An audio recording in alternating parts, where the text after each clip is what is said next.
धाराशिवमध्ये पुरामुळे लाखो हेक्टरवर नुकसान। मात्र जिल्हाधिकारी कीर्ती पुजार नवरात्रोत्सवाच्या कार्यक्रमात नाच गाण्यात व्यस्त। व्हिडिओ सोशल मीडियावर व्हायरल।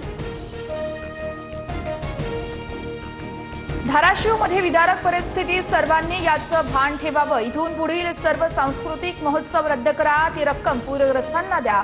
ओमराजे नाईक निंबाळकरांची प्रतिक्रिया। मुख्यमंत्री फडणवीसांच्या कालच्या दिल्ली दौऱ्यात केंद्रीय कृषी मंत्र्यांसोबत बैठक झाल्याची शक्यता। शेती नुकसानीच्या परिस्थितीवरून दिल्ली दौऱ्याला महत्त्व।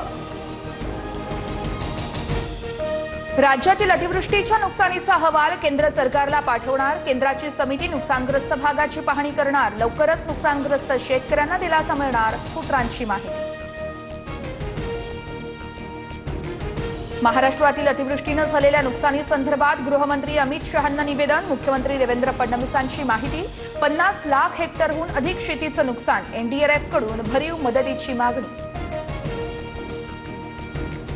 महाराष्ट्रातल्या शेतकऱ्यांची शहांना काळजी नाही। अमित शहा आपल्या मुलाच्या कामासाठी आले असतील। शिंदेंच्या बोलण्यावर महाराष्ट्र चालत नाही, संजय राऊतांची टीका।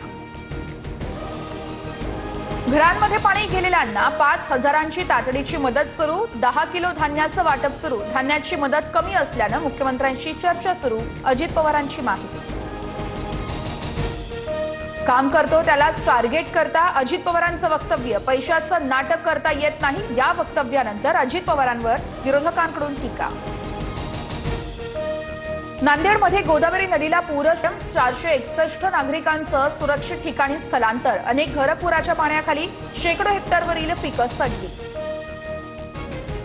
पंतप्रधान मोदींच्या हस्ते आज बिहारमध्ये मुख्यमंत्री महिला रोजगार योजनेचा शुभारंभ। 75 लाख महिलांच्या खात्यात प्रत्येकी 10,000 जमा केले जाणार।